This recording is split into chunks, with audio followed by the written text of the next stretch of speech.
Before we begin, if you enjoy sinking slowly into forgotten corners of history, if you like stories that drift through dusty roads, silent cloisters, and quiet human moments, then take a second to subscribe to the channel. Leave a comment below. What time is it where you're listening? Where in the world are you drifting off from tonight? Now, close your eyes, and let's begin the long, sleepy descent into what dating was really like in medieval times. In a world without smartphones, pickup lines, or swipes left or right, dating in the medieval court was far more complicated than modern love ever dreamed. And if you happened to be born into nobility, your romantic fate wasn't just a private matter. It was governed by codes, customs, and poetry, written in languages more symbolic than sincere. The term courtly love wasn't used during the medieval period itself. It came later, used by scholars to describe a strange and highly ritualized approach to romance that dominated the castles and courts of 12th and 13th century Europe, especially in southern France, northern Italy, and parts of England. But what actually happened in those courts wasn't romantic in the way we think of it now. It was more like theatre, a highly staged, often unconsummated performance, governed by rules as rigid as any chess match. Let's say you were a nobleman, perhaps, a second son with no lands of your own. You might turn your attention to the lady of the castle, not necessarily to steal her away from her husband, but to perform a long, slow, emotionally torturous campaign of poetic admiration. You would call her your sovereign, your light, your tormentor. Your love for her was not only expected to be chaste, it was considered purer for never being acted upon. In fact, consummating the relationship could ruin the entire structure of courtly love. It would break the illusion. For noble women, courtly love was one of the few realms where they had a kind of power, even if symbolic. They were the judges of knight's devotion. They might demand a poem in exchange for a smile. A handkerchief dropped in a corridor could be enough to spark months of longing. A glance across a banquet table could become a moment burned into parchment for years. Everything was done through performance and pretense, cloaked in metaphors and wrapped in etiquette. These relationships often existed alongside arranged marriages. A lady might be married at 14 to a powerful but uninteresting man and yet be adored from afar by a poet knight who wrote sonnets comparing her to the Virgin Mary, a unicorn, or a swan. Some courts even treated courtly love as a game, a literal game. Eleanor of Aquitaine's court in Poitiers reportedly held mock tribunals of love, where ladies would pass judgment on whether a knight's love was true or false, whether his actions lived up to the ideals of devotion. You might think of this as theatrical nonsense, but the truth is, these games served a powerful social purpose. They allowed a highly restricted class to express emotional depth without threatening the social order. Nobles weren't free to marry for love.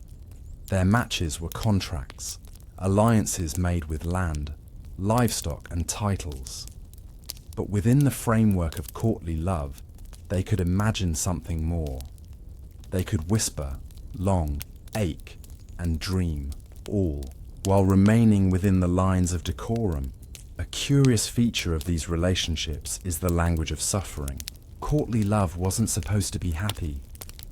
It was supposed to be painful, yearning, full of longing and impossibility. Love was a wound, a kind of religious devotion. In this way, it mirrored the era's Christian values, romantic suffering as a mirror of Christ's suffering. Knights who longed for ladies could liken their aching hearts to pious devotion. But of course, not all lovers stayed chaste. Some letters hint at more than just poetry. Troubadours sometimes use their songs to negotiate secret meetings, to confess private touches, or to pine for nights already shared. But those were exceptions, not the rule. For most participants, this ritualized love remained on parchment and in song, deliberately unfulfilled. And yet, this elaborate system was no mere fantasy. It shaped real behavior, real marriages, and real power dynamics. A knight might risk his life on the battlefield to win a lady's favor, her favor being a ribbon tied to his lance or a token worn under armor. A lady might use a suitor's devotion as a way to gain leverage at court, earning loyalty and gossip in equal measure. Still, we might ask, was any of it real? Did these nobles feel genuine affection, or was it all performance? Did courtly love provide an emotional escape, or simply another form of imprisonment? Another role to play in a life where everything was already scripted, and in those candle-lit halls and perfumed gardens, when the last poem was recited, when the glances had been exchanged, and when the torches were extinguished for the night. What did these noble lovers truly think when no one else could hear? Imagine now the castle grounds at dusk. The long shadows stretch across the courtyard like fingers pulling at secrets. The music from the minstrels fades to soft harp strings, and torchlight flickers along the stone walls. Somewhere inside, behind an embroidered tapestry, a young nobleman clutches a letter to his chest. Its words are clumsy, overwrought, and possibly dictated by his tutor, but they are meant for her. This was the quiet undercurrent of courtly love, the constant sense that something unsaid was always lingering in the air. But behind the rituals and the poetry, behind the roses and the sonnets, lay deeper layers of power, manipulation, and control. Because while courtly love was framed as something above physical desire, it was still deeply tied to politics, reputation, and survival. In many cases, the lady being courted wasn't just a passive recipient of admiration. She was an active participant in a structured social game. Her responses, or silences, could ripple through the entire court.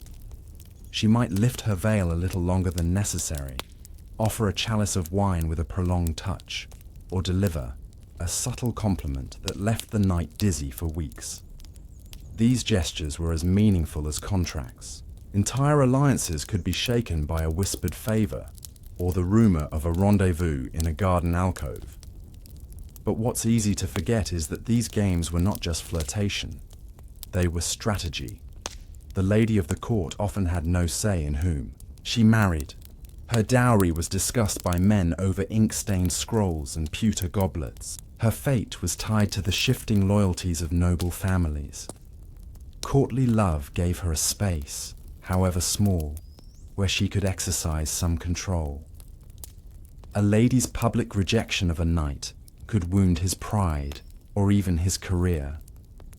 Her praise, however fleeting, could elevate a man in the eyes of the court and grant him a kind of spiritual validation. Let's take the example of Marie de Champagne, daughter of Eleanor of Aquitaine, who presided over one of the most famous courts of love in Europe. She and other high-born ladies developed actual written codes of behavior for courtly love, some of which were hilariously detailed. For instance, marriage is no excuse for not loving, or he who is not jealous cannot love.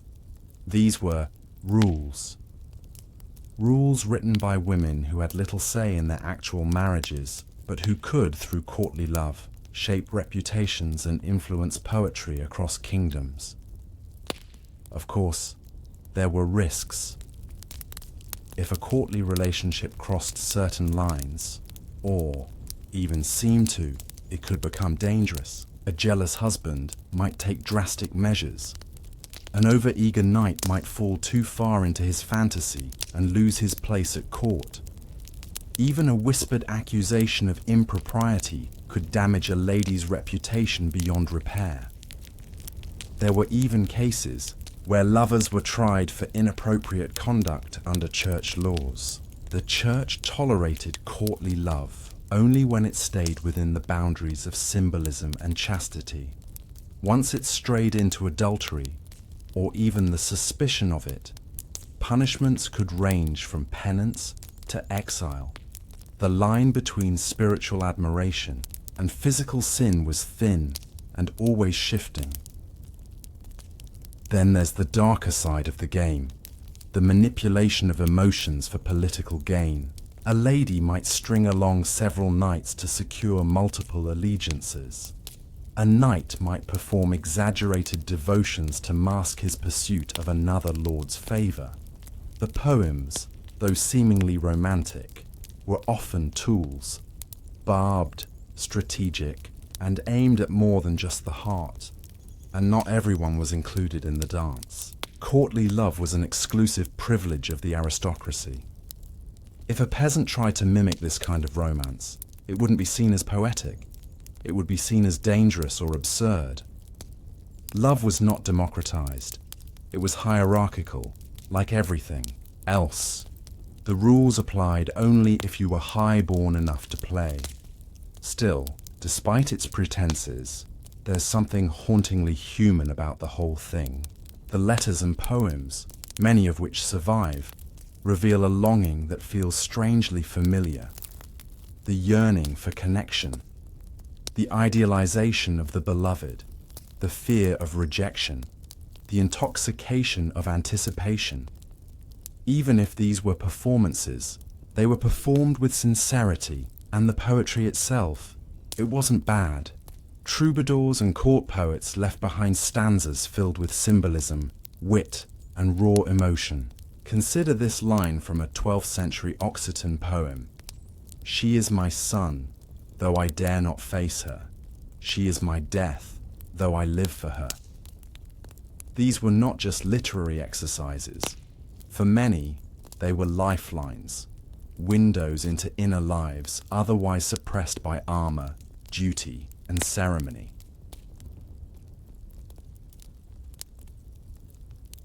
But what about the women who didn't want to play the game? What of the lady who refused to be worshipped, who found the poems silly, the glances uncomfortable, the rituals exhausting? Was she allowed to opt out? Often, no. The roles were expected, the scripts already written. Courtly love, while offering a fantasy of emotional freedom, could also be a prison. A beautiful prison, but a prison nonetheless. By the end of the 13th century, courtly love began to evolve. It moved from castle walls into literature, shaping the romantic ideals of Europe for centuries. Even Shakespeare's plays echo with its structure: unrequited love, symbolic gestures, the pain of longing. The language of love we use today, the idea that love should be difficult, noble, or tragic, still carries echoes of those medieval gardens. So the next time someone speaks of love as a battlefield or longing as romantic, remember, these ideas were born in stone halls lit by torches, in the minds of poets who were not free to love as they pleased, but who loved anyway, within the limits allowed to them.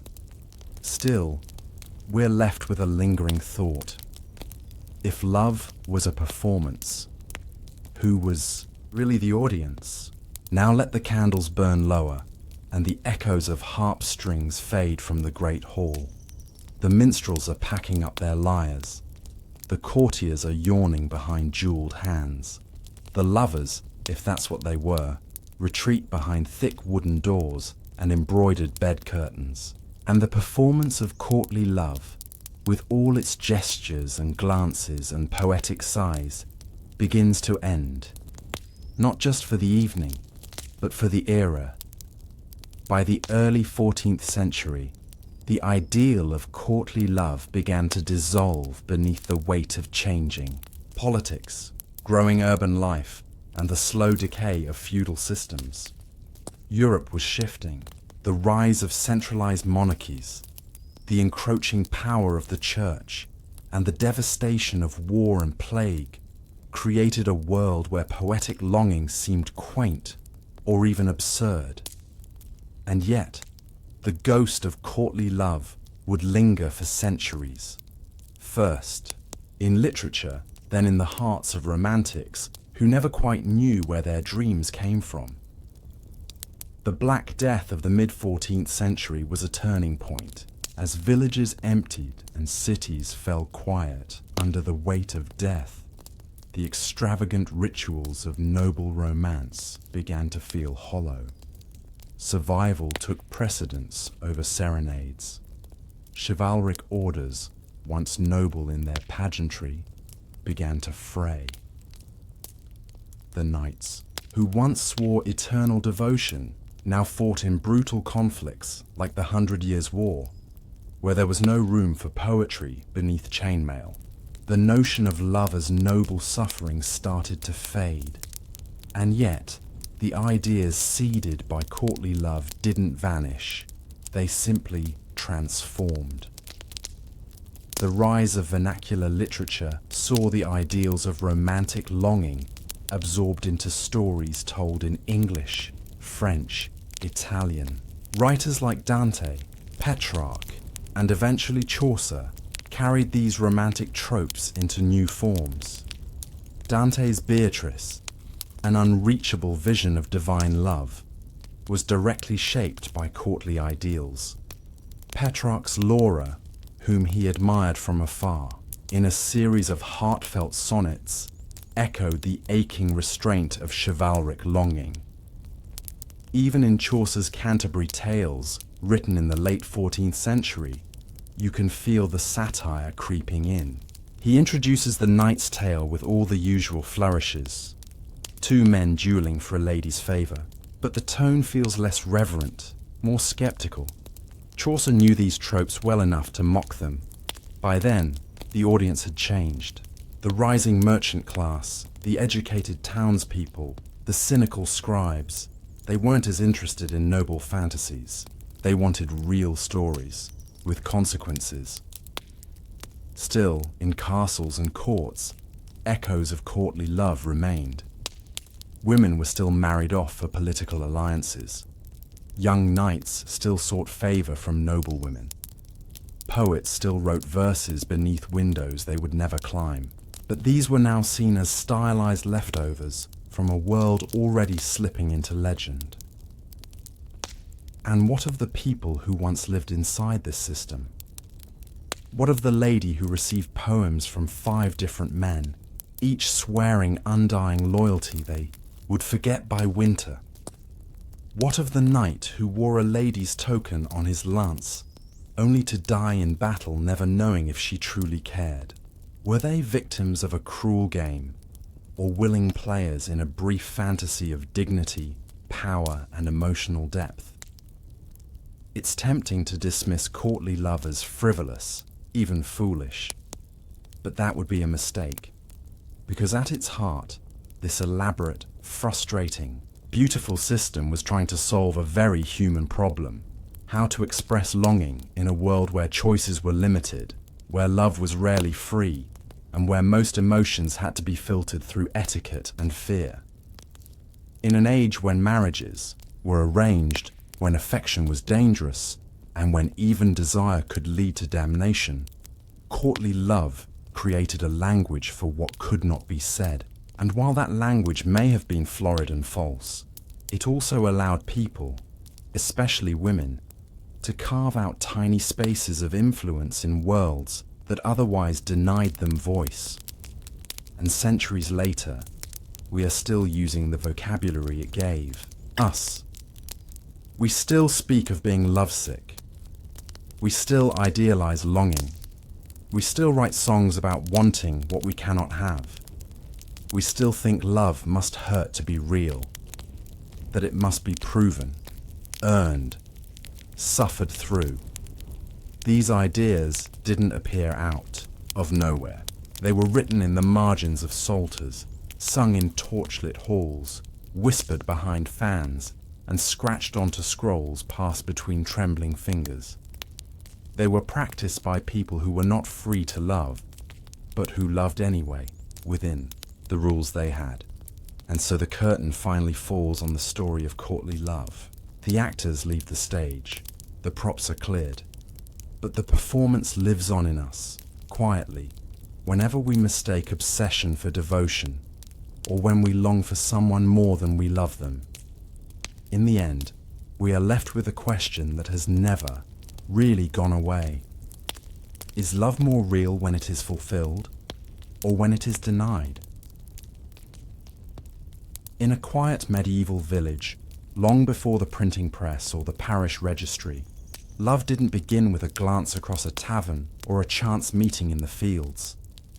It began at a neighbour's hearth, with a quiet knock on the door, and a woman who knew every secret worth knowing. She wasn't a noblewoman or a nun. She wasn't a healer, though she knew the wounds love could leave. She wasn't a priest, though many said her words had divine weight. She was the matchmaker, a figure so common in some parts of medieval Europe that she held as much sway as the local miller or the blacksmith. And while kings and courtiers played at courtly love with poems and lutes, the ordinary folk of the countryside entrusted their romantic fate to this one quiet negotiator. To understand the role of the village matchmaker, you must first forget everything you know about dating. There were no private conversations, no casual flings, no romantic dinners by candlelight. Life was hard, labor was constant, and love was a risky indulgence. In a world where marriage was economic survival, matchmaking was a matter of urgent practicality.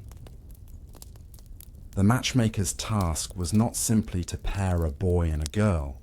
It was to assess lineage, land, livestock, fertility history, and sometimes local gossip. A good match wasn't necessarily a love match. It was one that would hold through famine, childbirth, illness, and the endless cycles of harvest. And no one knew the village well, enough to make those judgments better than the matchmaker.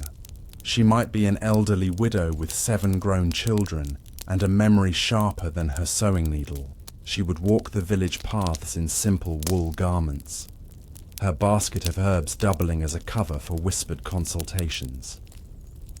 She knew who had a sick cow, who had a lazy son, who was hiding a child born out of wedlock.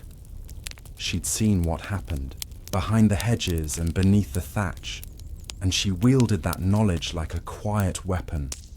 A family with a daughter nearing marriageable age, often by 14 or 15, would discreetly approach her. They might bring a gift, eggs, barley, sometimes a bit of cheese. The conversation would begin subtly. Our Agnes has grown tall, hasn't she? Or, young Thomas passed the sheepfold last week. Strong boy, that one. From there, the matchmaker would begin her work. She'd consider age and health first. Was the girl strong enough for childbirth? Was the boy capable of tilling the land, mending fences, or caring for livestock? Did either family have rumors of madness, cruelty, or theft in their past? Then came the trickier part.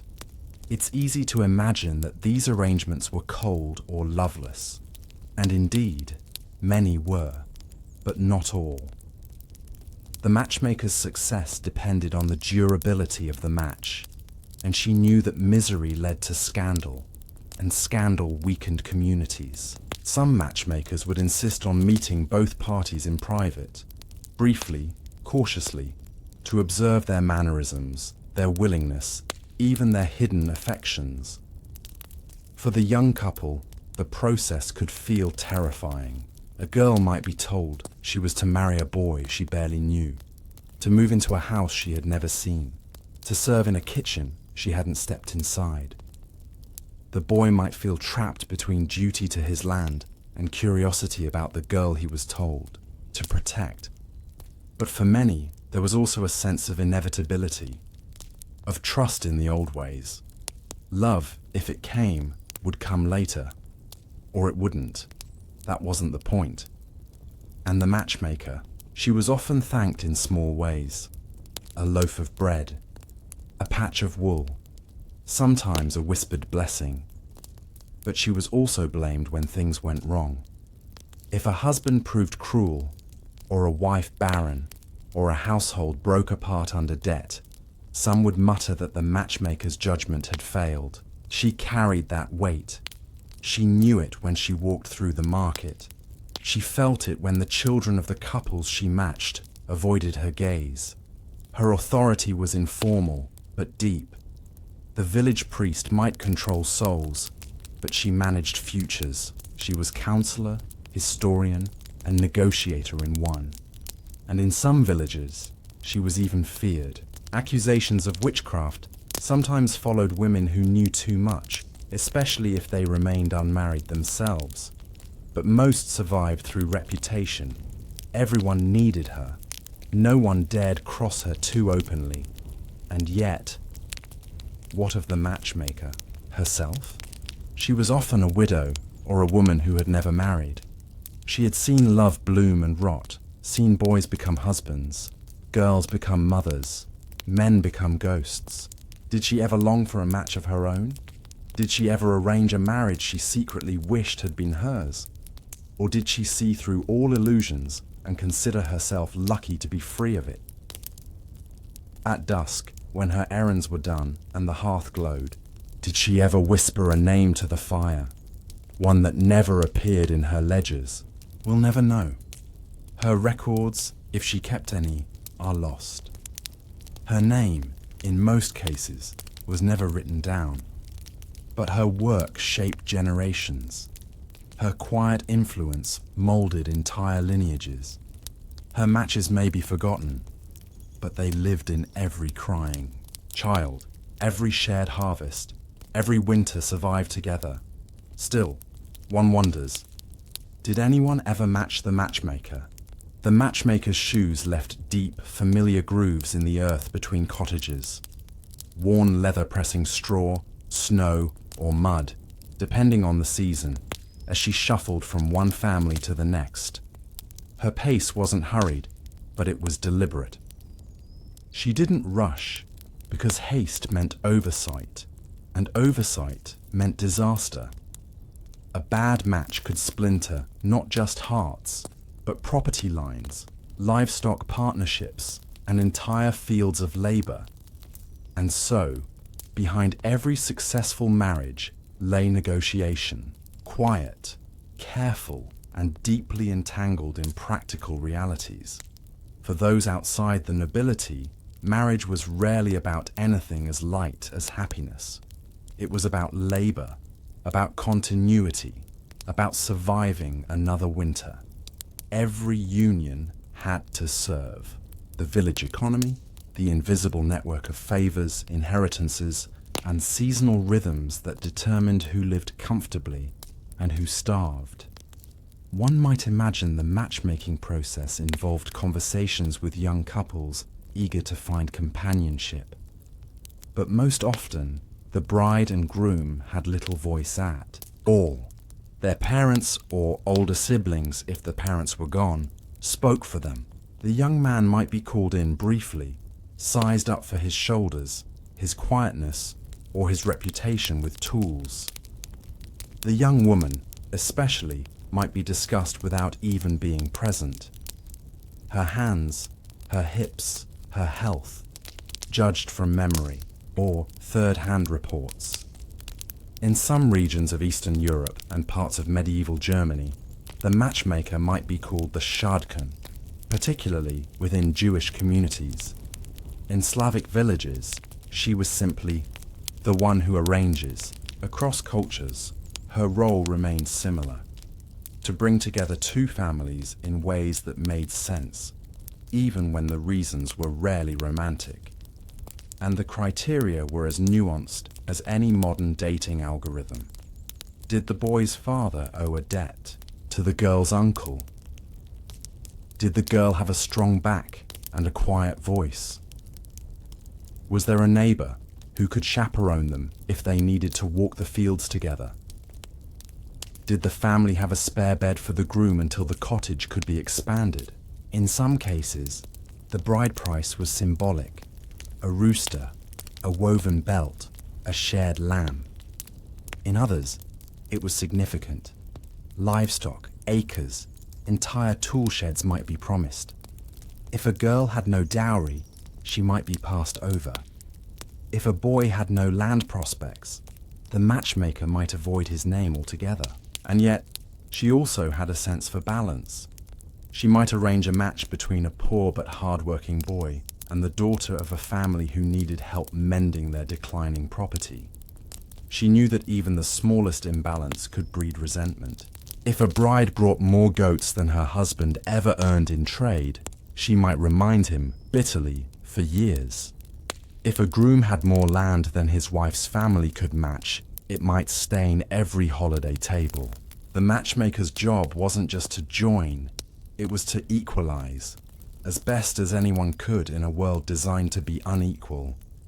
But for all the formality, some matches stirred whispers. People knew when a deal felt forced, if a girl's eyes stayed, lowered too long. If a boy avoided his bride in the market, tongues would wag. A mother might say too loudly, "Well, the matchmaker knows best." A father might grind his teeth, feeling the quiet shame of accepting too little for his daughter or too much for his son. These weren't fairy tale endings. They were transactions sealed with quiet meals and cautious glances.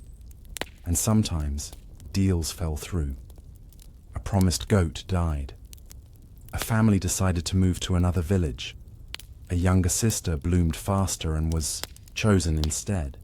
The matchmaker had to patch over these ruptures with care. She might offer a new match quickly, throw in a small gift herself to mend the offense.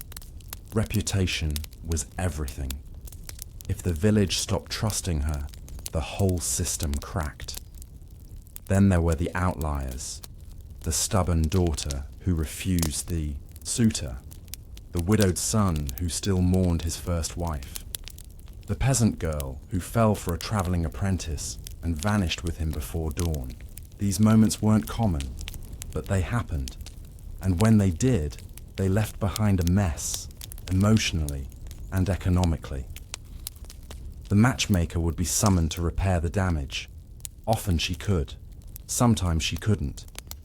In rare moments, young love tried to bloom outside her charts. A boy might carve a token for a girl.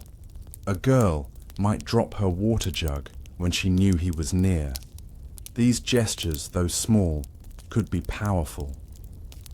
The matchmaker noticed. She might not say anything, but she stored these details like seeds in her mind. Sometimes she used them, sometimes she ignored them. It all depended on the winds that season.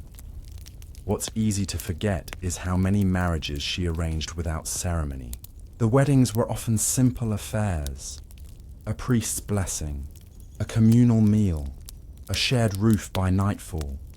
There were no violins or flower petals, no bridal gowns sewn for weeks, just fresh rushes laid on the floor, a loaf of bread, and hands held awkwardly in front of family and livestock. But beneath the quiet, the entire village was watching, because each marriage was a signal that a new household had begun, that a line would continue, that a field would be tilled next spring by younger hands. And the matchmaker, standing in the corner with her arms folded, might not smile, but she would nod. Just once. Still, questions lingered beneath even the best of her arrangements. Were these people truly matched, or merely made to fit? And so the deals were made. The bride price exchanged. The hay was stacked in the loft of a new home. The clay hearth swept clean for a fire, and the matchmaker moved on, her work never truly finished. Because while the villagers whispered that she made matches, What she really did was tie knots between strangers and walk away before either could tug too hard. In the days following a marriage, the matchmaker disappeared into the background. She had done her part. Whether the couple smiled at each other over porridge or wept in silence after dark was no longer her concern. Or so it seemed. But she watched. Quietly. She always did. She noted which matches blossomed into kindness and which soured into tension. She remembered the women whose hands grew bruised, the men who came to church alone, the children who learned not to speak at supper. Because love, if it came at all, came slowly in these marriages. It had to. It wasn't part of the contract. It was something that either grew between the cracks of obligation or didn't. A wife might learn her husband's rhythms in the field, the way he fixed the latch on the barn door without being asked. A husband might admire the way his wife stood between him and the tax collector, chin high. These small recognitions became the fragile seeds of affection.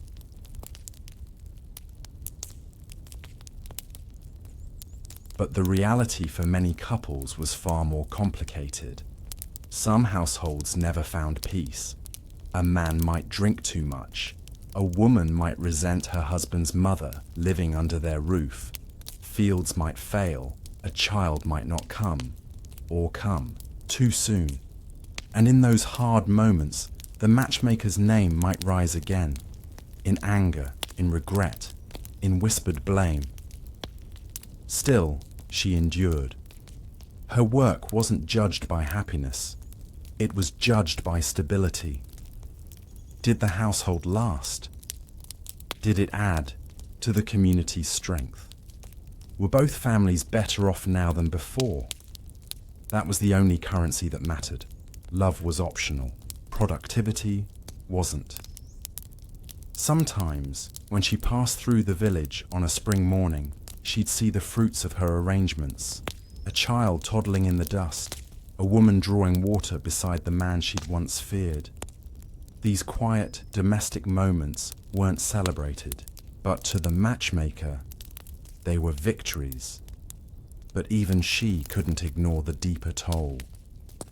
There were girls who aged into bitterness, boys who grew cruel, households that lived in silence for decades. There were the women who never married, whether by choice or lack of options, who became caretakers for aging parents, or helped raise their siblings' children. There were men who lost their matches to illness, remarried too soon, and carried guilt like a second shadow. These were lives shaped not by love, but by necessity. And occasionally, there were stories that tested the limits of tradition. A girl who fled in the night. A man who never looked at his wife. A widow who refused to marry again. A couple who, against all advice, insisted on marrying for affection rather than barter. These choices rarely ended well, and yet people remembered them. Because even in a world that preferred structure over sentiment, the human heart found ways to rebel. The matchmaker knew all of this. She wasn't naive. She had once been young. Perhaps she had once loved someone herself, long before she understood what marriage truly required.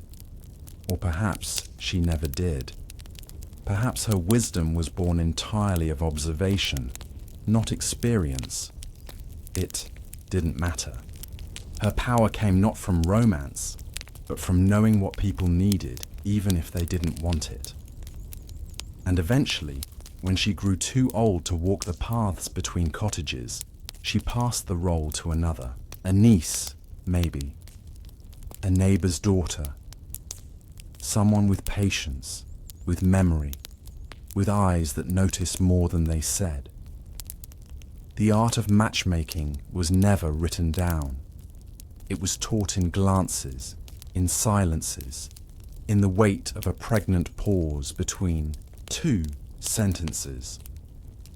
As for her final days, They were likely spent beside a fire, her hands folded in her lap, watching other families live out the futures she had helped arrange. She would hear laughter and crying and the thud of tools against wood. She would close her eyes and count not names, but outcomes. Because in the end, her legacy was not in love, but in survival. And still, we return to a final, quiet question. In a world where matches were made to endure, not to inspire, who mourned the matches that might have been? The medieval world was not made for long-distance love. It was a world of poor roads and poorer maps, of dangerous forests and slow messages, where the speed of communication was determined by hooves and weather. And yet, somehow, love still travelled. In a time when most people lived and died within.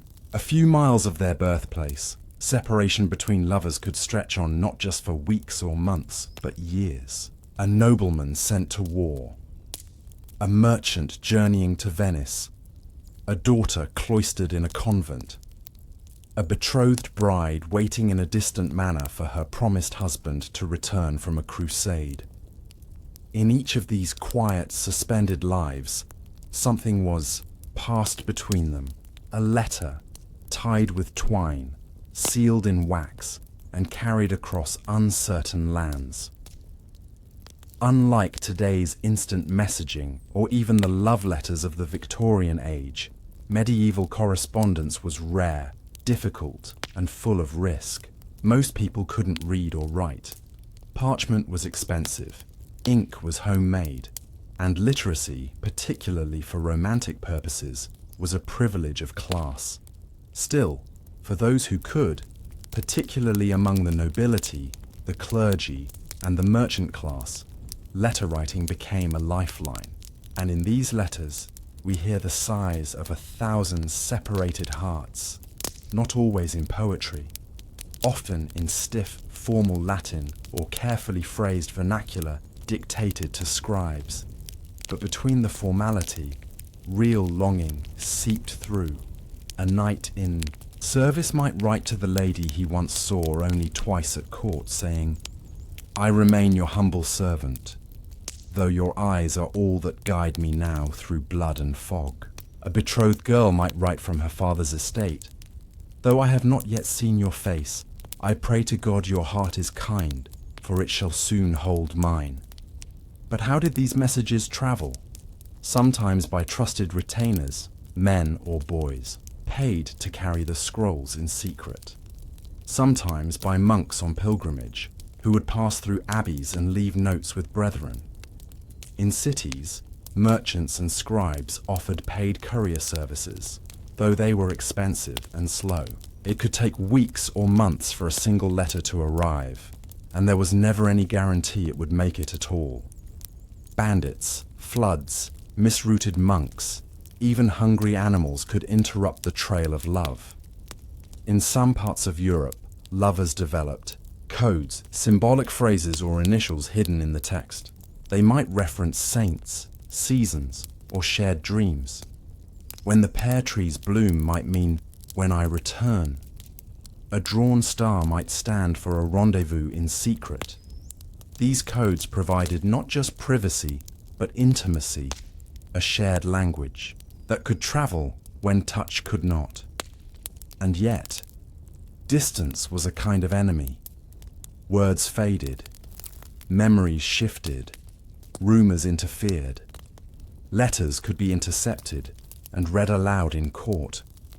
Sometimes responses never came at all, and the silence itself became its own cruel answer.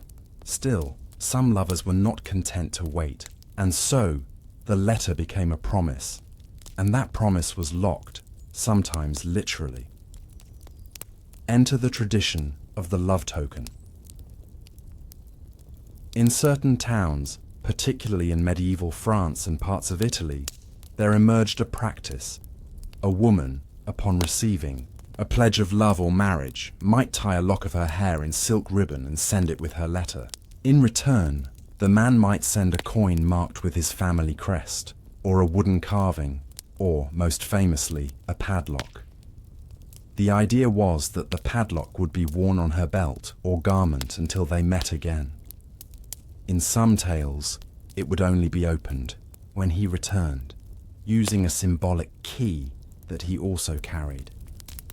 Though largely symbolic, this gesture turned affection into a ritual, something visible, touchable, carried across distance. In later centuries, this evolved into lovelock traditions on bridges and monuments.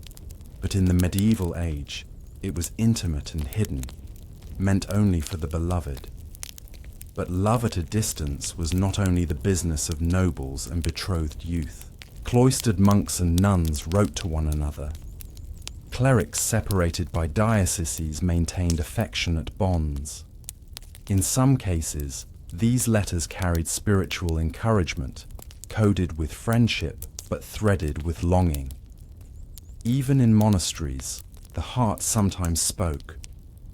One such example comes from a set of 12th century letters between Peter Abelard and Heloise, the tragic lovers whose affair scandalized the church. After their secret marriage, Abelard was castrated and became a monk. Heloise entered a convent. Their correspondence, filled with grief, passion, and resignation, is one of the most vivid records of medieval emotional life. Heloise writes, "I would rather be your whore than the wife of any emperor." And later, "I am yours, more than I am mine." These were not fictional embellishments. These were real people, separated by vows, but still tethered by words. Still, every letter was a risk. In certain cities, like Florence or Paris, laws existed against unauthorized messaging.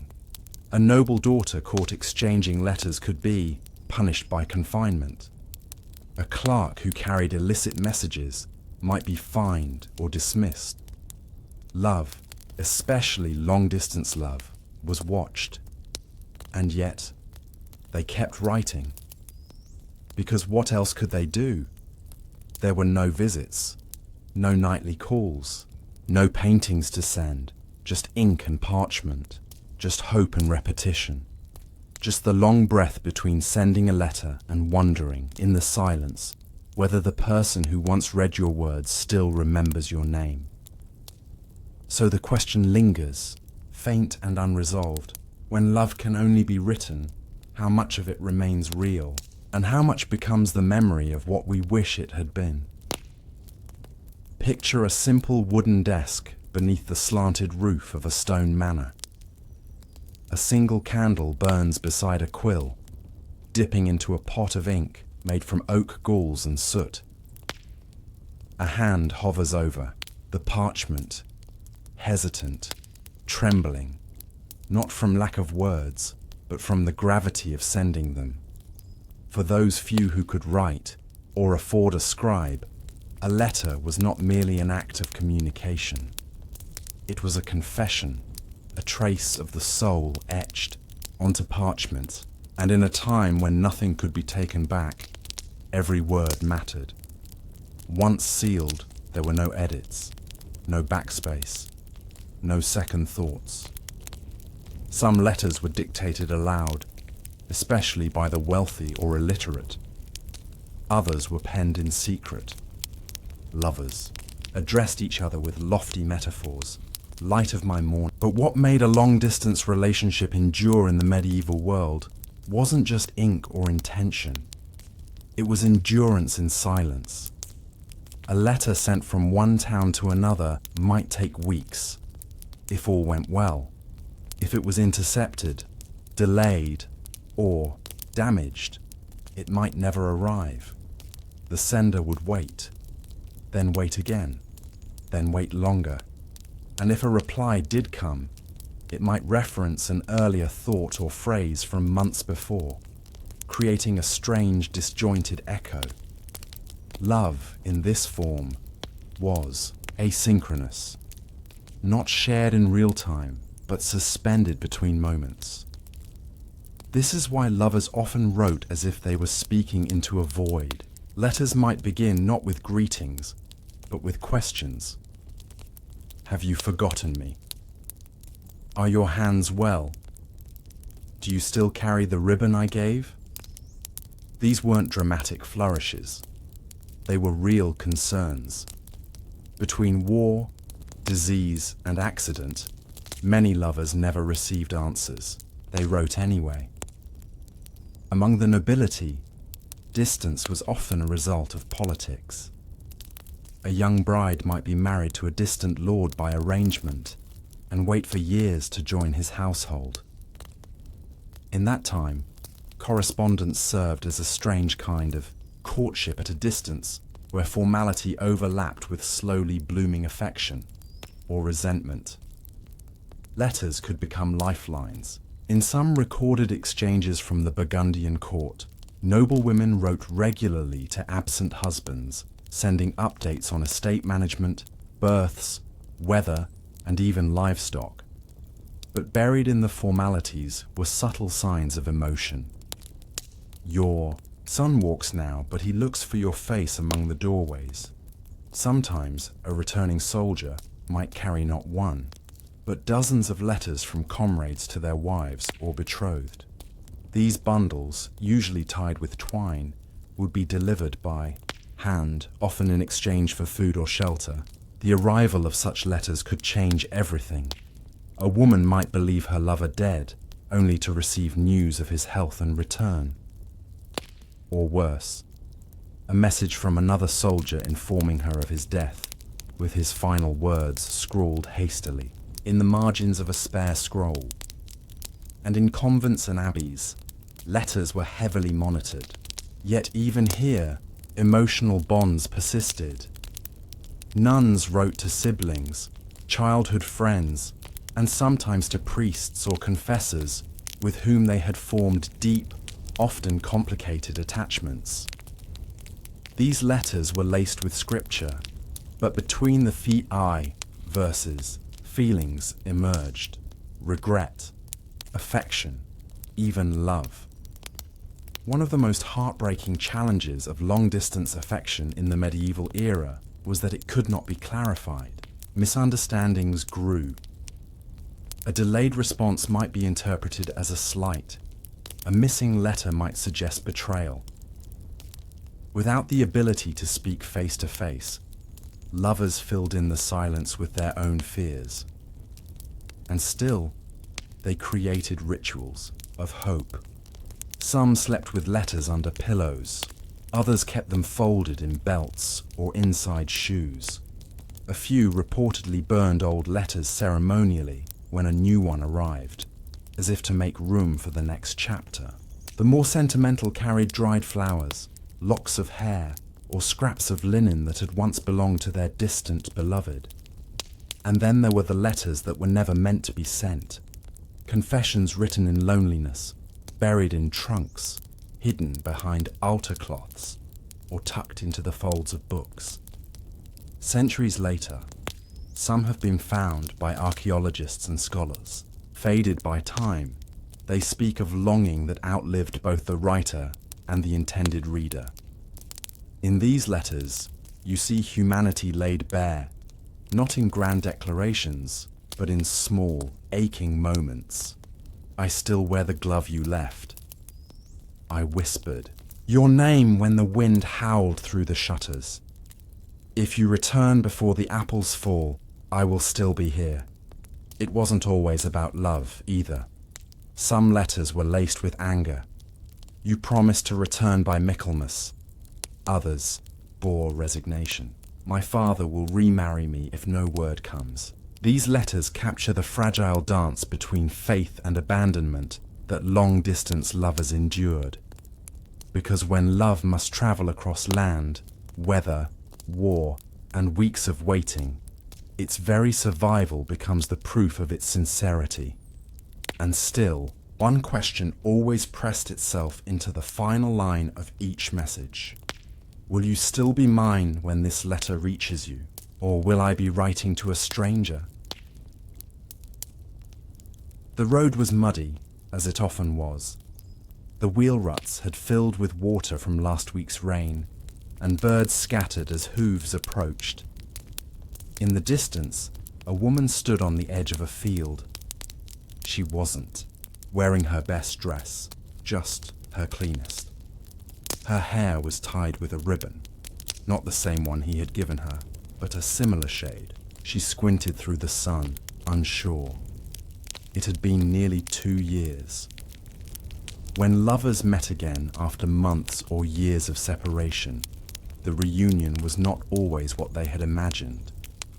The letter, a lifeline for so long, suddenly became irrelevant. What had once felt vivid and precious became awkward in person. Eyes no longer matched memory. Voices seemed unfamiliar. And the rituals of letter writing, the metaphors, the formal phrases, the aching flourishes, no longer held. This was the quiet tragedy of medieval long-distance romance. The moment of reunion could feel like a beginning and an ending at once, because what they had built across paper and wax was an idea, an emotional construction made in absence. Reality, by contrast, was earthy, immediate, and not always kind. For some, the meeting went well. A young couple who had courted through, letters might find themselves quietly aligned. The familiarity of words had softened the tension. They had spoken without fear on parchment. Now those words became foundation.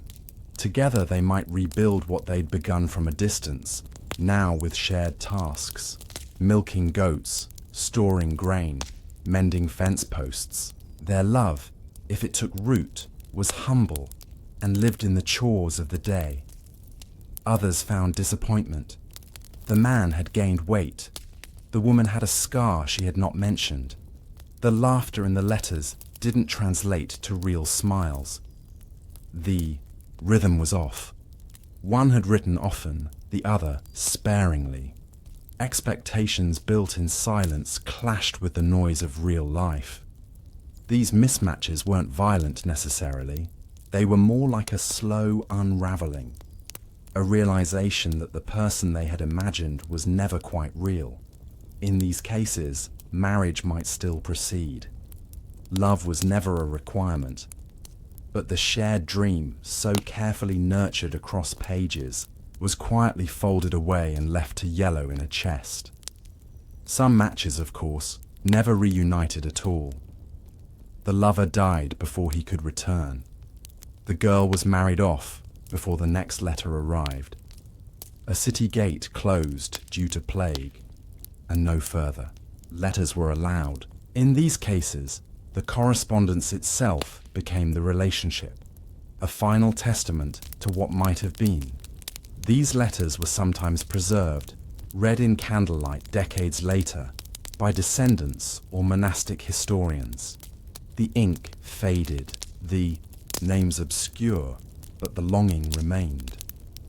There were also those whose letters were discovered by others, scandals waiting to ignite.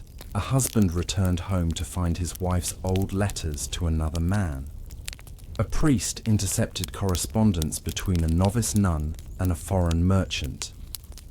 In one rare record, a castle steward was executed after love letters were found linking him to the noblewoman of the house.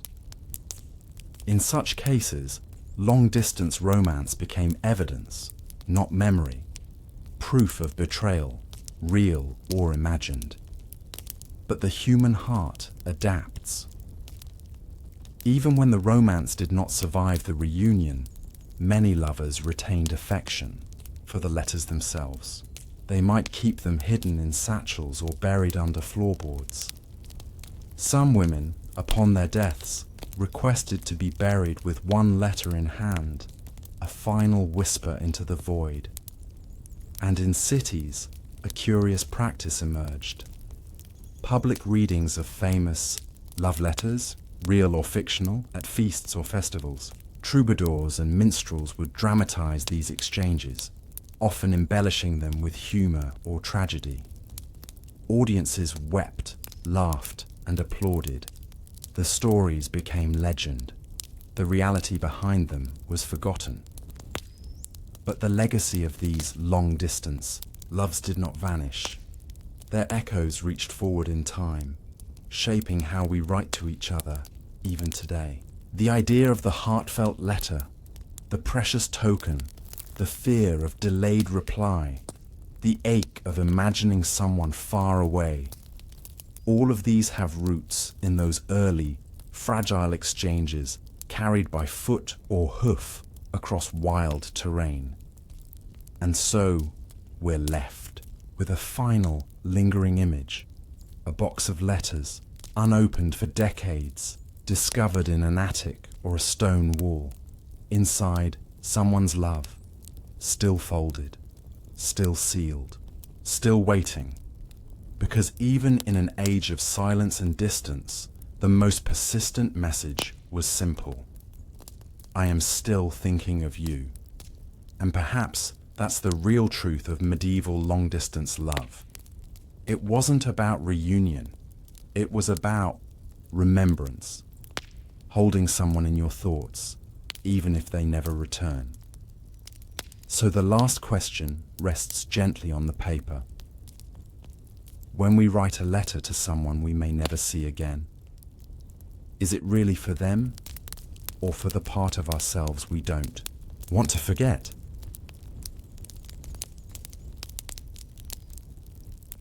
In the flickering stillness of a Sunday morning, before the mass bell echoed across the village fields, a parchment was nailed to the heavy wooden door of the church. It looked unremarkable, just a folded sheet, a wax seal, some neat script. But for the people of the village, it might as well have been a thunderclap. Because posted in that quiet spot was not the king's decree or the Lord's tax demand. It was a marriage ban. This was how nearly every medieval marriage in Christian Europe began. Not with a proposal, not with a kiss or a gift of flowers, but with an official public announcement. The bans were a centuries-old tradition enforced by the church, a declaration that a couple intended to marry, posted and read aloud on 3 successive Sundays or feast days before the wedding took place. These bans were designed not to celebrate, but to prevent, to give anyone the chance to object. Love, after all, was not entirely private. It was everyone's business. For the village, the reading of bans was a moment of ritual and speculation. The priest would stand, typically after delivering the sermon, and declare, in Latin or the local tongue, something like, "If any person knows of any lawful impediment why these two may not be joined together in holy matrimony, ye are to declare it." The names were spoken clearly, sometimes full names, sometimes just first names and lineage. Peter, son of Jacob the miller, or Agnes of the South Field. No details were offered, no emotions disclosed, just a pairing of names, and then silence. All ears turned. Some villagers exchanged glances, others whispered. Because in the medieval world, a marriage wasn't a union of hearts, it was a legal and spiritual contract, and the bans were the first of many hoops to jump through. If no one objected, the process could move forward. But objections did happen, and they were serious. A person might rise and say, "They are too closely related by blood," or "He has another wife in a distant town," or even, "She is already betrothed to another." In that moment, the marriage could be halted entirely, sometimes permanently. The church took these objections seriously, especially if they were based on consanguinity, being too closely related by kinship, which in some cases extended out to 7th cousins. What's more, these objections didn't need proof at first, only a public accusation, and once lodged, an investigation followed. Witnesses were called.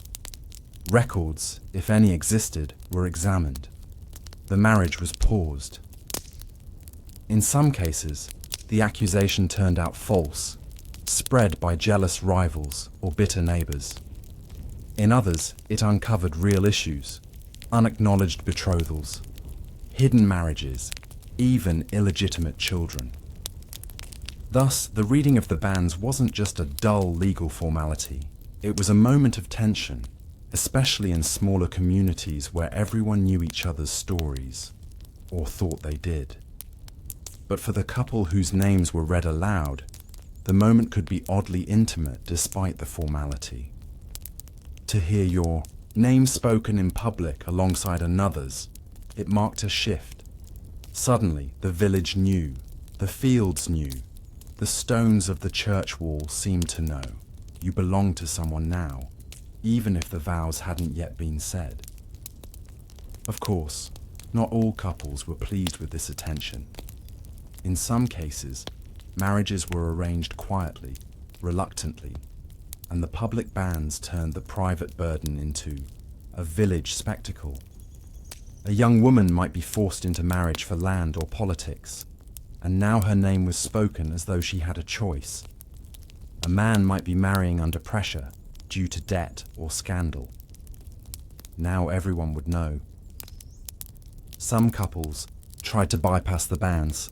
These clandestine marriages happened in secret, at inns, in private chapels, or by priests who didn't ask too many questions. But the church came down hard on such unions. Synods and councils repeatedly declared that marriages without bans were illicit, even invalid.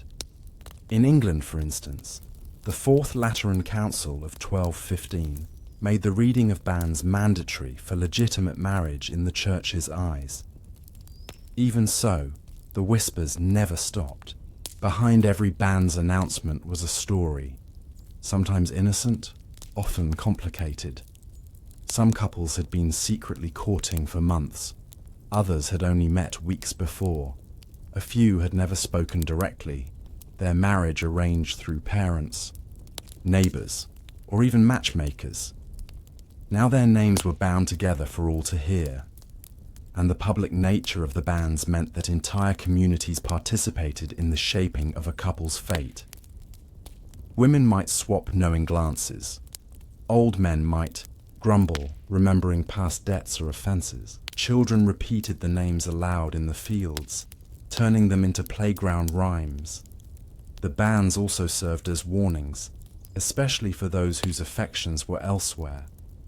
A rejected suitor might hear his beloved's name read beside another's. A young woman who had shared a moment, perhaps only a kiss, now knew it meant nothing. The bans made everything clear, brutally so. And yet, the church considered this transparency holy. Marriage was a sacrament, and sacraments, like sins, needed witnesses. But the ceremony was not only church-based. In some towns, bans were posted, physically as well as read aloud, tacked onto church doors, public notice boards, or town crosses. Travellers could see them.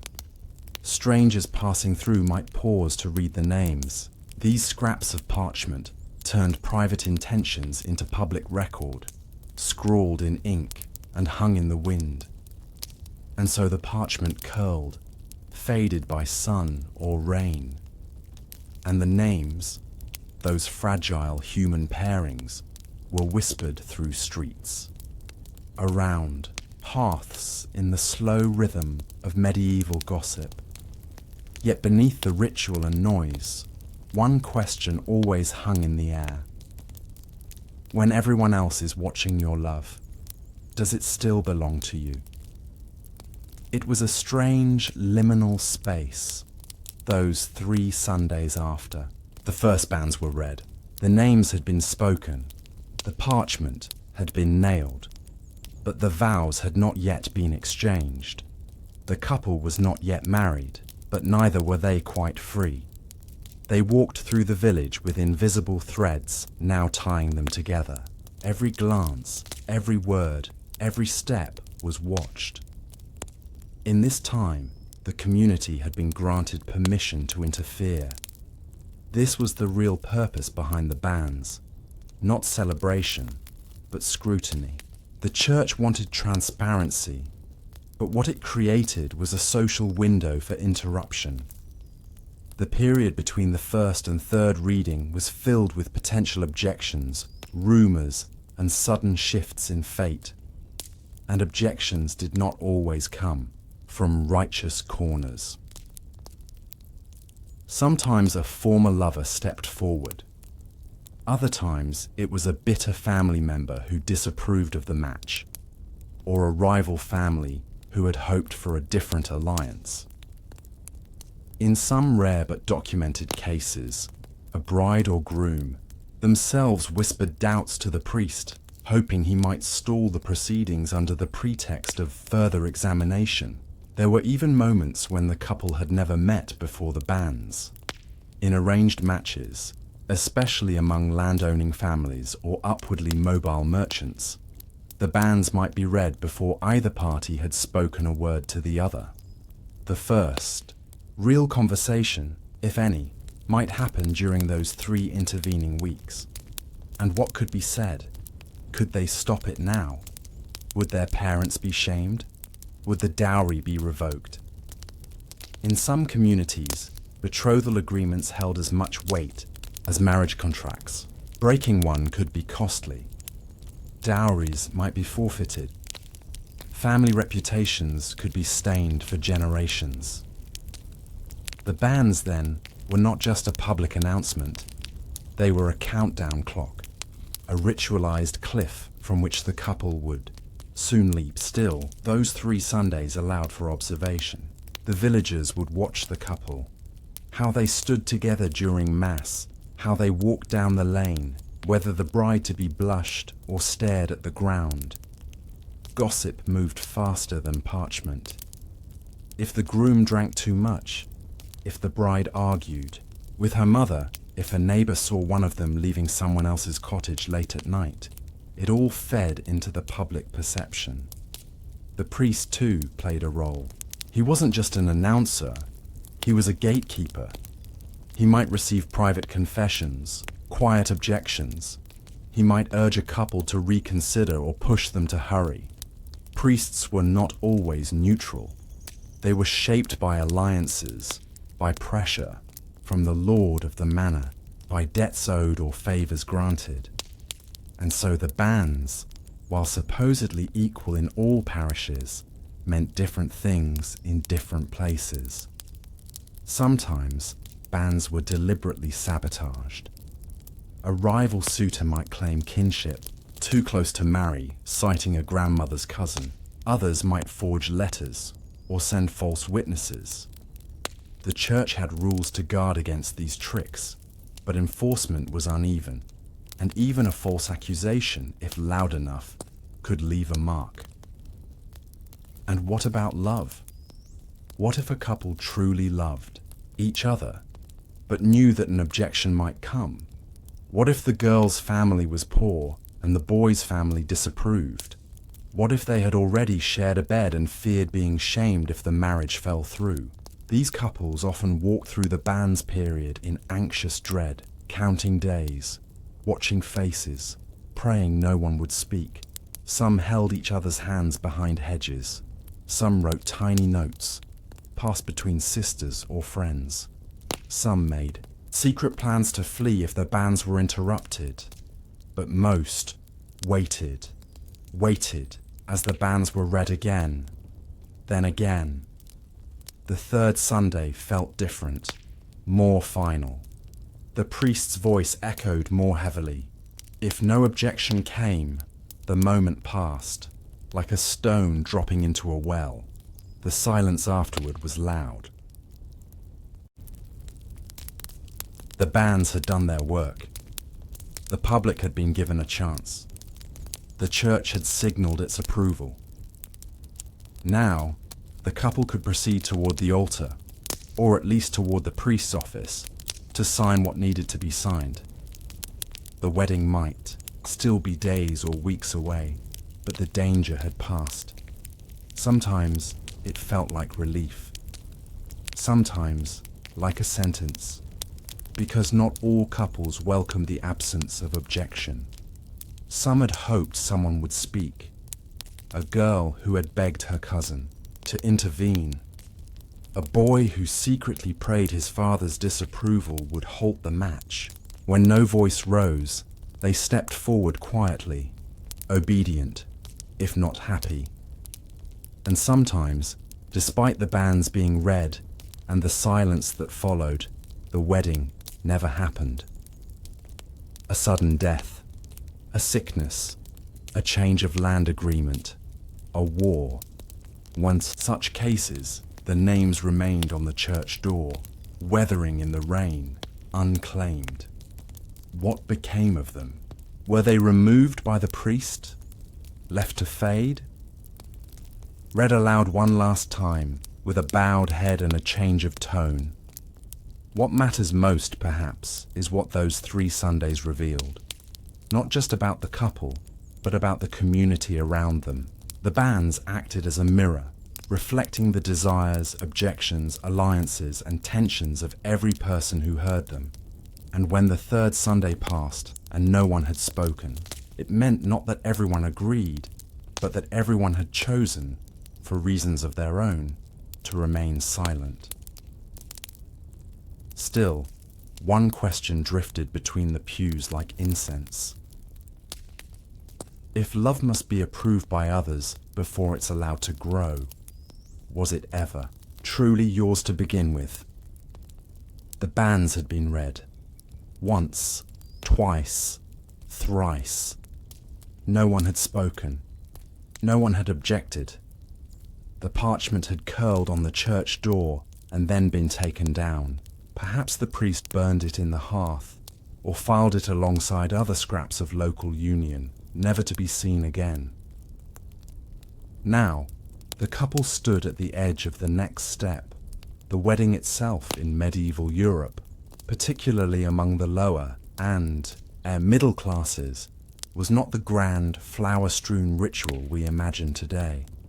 It was far more subdued, more public, more rooted in obligation than in joy. And the community had already heard their names announced for weeks. By the time the ceremony arrived, there was no mystery. The marriage was not a surprise, and it certainly wasn't private. In fact, the most common place for a medieval wedding wasn't even inside the church. It was just outside its doors, a threshold space, symbolic and practical.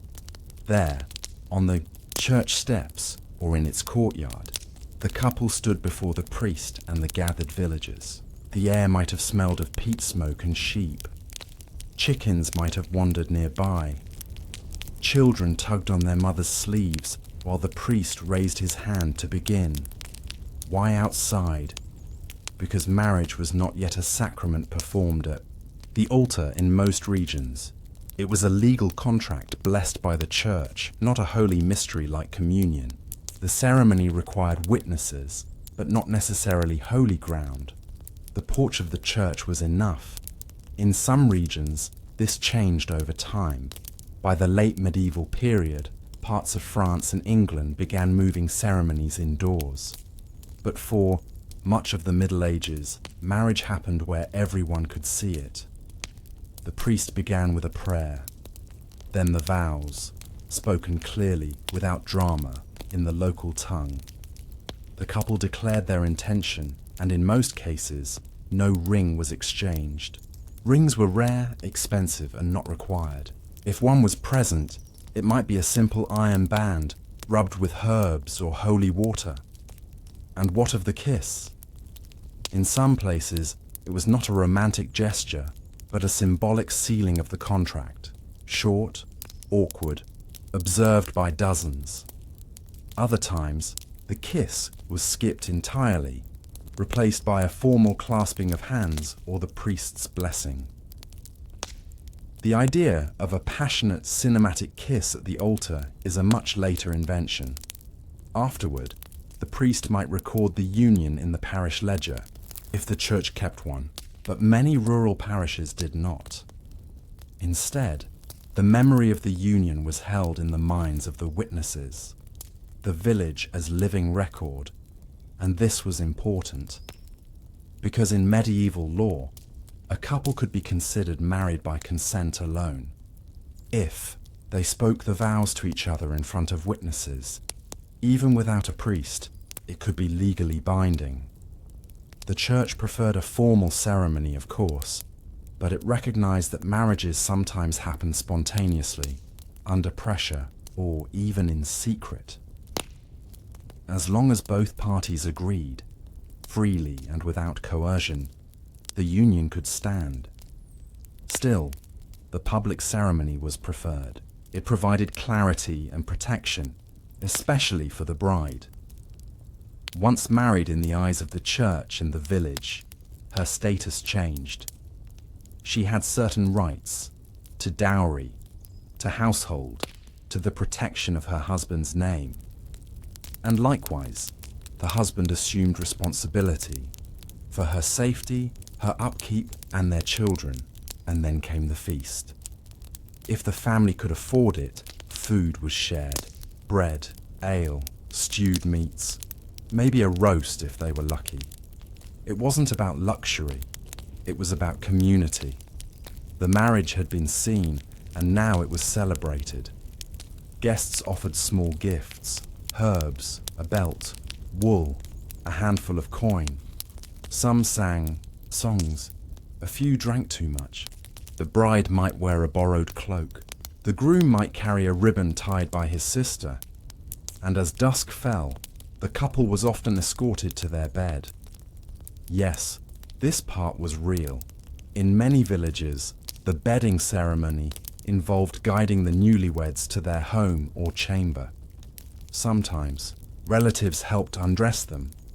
Others waited outside the door, laughing, singing, or saying lewd rhymes. It was a public sealing of a private act. Uncomfortable, certainly, but it was tradition. The point was not eroticism, it was confirmation. The marriage was not truly complete until it had been consummated. In disputes over legitimacy, witnesses to the bedding ceremony were sometimes called to testify. Did the bride seem willing? Did the sheets show signs of blood? These crude and invasive questions could decide inheritance, land rights, and church approval. And so, the publicness of marriage, from banns to bedding, was a kind of social glue. Everyone saw it happen. Everyone knew it was real. But what was lost in all this openness? Privacy, choice, quiet, the ability to explore love without the gaze of 100 others. For couples who truly cared for one another, the exposure could be painful. Their intimacy became village property, retold in gossip, judged in whispers. For others, it was a relief. The banns had passed, the wedding had occurred. Now, at last, they could settle into the long work of survival, tilling fields, raising children, feeding pigs, managing plague and war and taxes. Romance wasn't expected, endurance was, and through it all, the priest's voice still echoed in memory. Let no man put asunder what God has joined. But it wasn't God who had joined them, not entirely. It was the banns, the whispers, the waiting, the village itself. So the question, soft but persistent, remains. When a marriage begins in public, can love ever find its way back into the private heart? It begins not with a whisper, but with a glance, too long to be casual, too brief to be confirmed. Across the great hall, beyond the clatter of wooden trenchers and the hum of lute strings, a knight lifts his eyes toward a lady. She does not return the look, not directly, but her maid, standing behind her, does. And in that instant, a silent arrangement is made. The courtship by proxy begins. In the medieval world, noble romance was a performance bound by layers of etiquette, of class, of control. Knights were expected to fight, to serve, to flatter. Noblewomen were expected to wait, to endure, to inspire. But neither were free to court as they pleased. Surveillance was constant. Chaperones hovered. Families watched. Reputation hung by threads thinner than a spider's silk. So when affection stirred, or lust, or ambition, it needed a way to move, but not directly, never openly. That's where the servants came in, maids, footmen, squires and pages. They were the silent messengers of the castle's hidden desires. They carried glances, they passed letters, they delivered gifts, explained gestures, arranged meetings, and in doing so, they became the thin bridge between two people who could not risk being seen together. Imagine a lady of the court, perhaps the daughter of a count, bored in her father's stone fortress. Her daily world is embroidery, mass, and the reading of saints' lives. And then, a tournament. A young knight arrives. His armor shines. His hair is damp with sweat. He fights with grace. That night at supper, he's seated 6 chairs down. Their fingers never touch. But her maid notices. Later, the night squire approaches the maid. Nothing is said aloud. Perhaps he drops a scrap of ribbon. Perhaps he coughs twice near the well. The maid receives the message. The lady's hair, the knight said, reminded him of a hawk's feathers at dusk. That's all. But it's enough. The next morning, the maid returns a comment. The lady admired his horse, or his courage, or nothing at all, but smiled when his name was mentioned. And so it builds. Courtship by proxy was more than just convenience. It was necessity. In many courts, a noblewoman's interactions were tightly controlled. A conversation with a knight, if seen, might be deemed improper. A shared laugh could be grounds for gossip. A misinterpreted glance might endanger her, but these intermediaries were more than just messengers. They were curators of romance. A clever maid might soften a blunt message. A loyal page might exaggerate a compliment. Some added poetry, humor, or false urgency. The knight said he would rather die than miss her smile. That may not have been the exact phrase, but the page thought it might help. These go-betweens also took risks. If caught, they could be dismissed, whipped, or worse. In noble households, betrayal was not taken lightly. If a romance led to scandal, the servant who helped could be made the scapegoat. And yet many participated willingly, because their fortunes too were tied to their masters. If the lady married well, the maid might rise with her. If the knight gained favor, his squire might receive land or a title. Even a successful tryst could result in gifts, rings, coin, or whispered protection. Courtship, even second-hand, was currency. The records we have, mostly from letters and poetry, suggest a complex, often affectionate relationship between lovers and their intermediaries. In one French poem from the 13th century, a knight thanks his beloved's maid by name. Geneviève, swift and sly, without you I would perish from love before she ever knew my name. But the use of proxies also meant that romance was filtered, delayed, distorted. The lovers might never be entirely sure what the other felt. Did she really say those words? Did he mean that gift as a token, or simply a courtesy? The servant became both messenger and mask, carrying love, but never love in its pure form. And sometimes emotions crossed boundaries. A knight might begin to notice the cleverness of the maid rather than the aloof lady. A squire might blush when the noblewoman thanked him. There are stories, usually told in whispers, of servants who became entangled in the very romances they carried. Some even took the fall, pretending the letters were theirs when things went wrong. And go wrong, they often did. A dropped handkerchief, a letter delivered to the wrong room, a servant caught whispering at the wrong time. In some cases, what began as a delicate exchange ended in scandal. The lady's father might confront the knight might be exiled, the maid might vanish, the story would become cautionary. Another tale of how even love delivered by proxy could burn a house down. But for every disaster, there were dozens of quiet successes.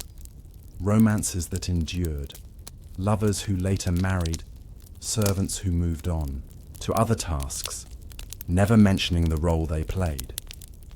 Their names are lost, but their footprints are still there, traced in the margins of letters, in the corners of poems, in the silences between lines.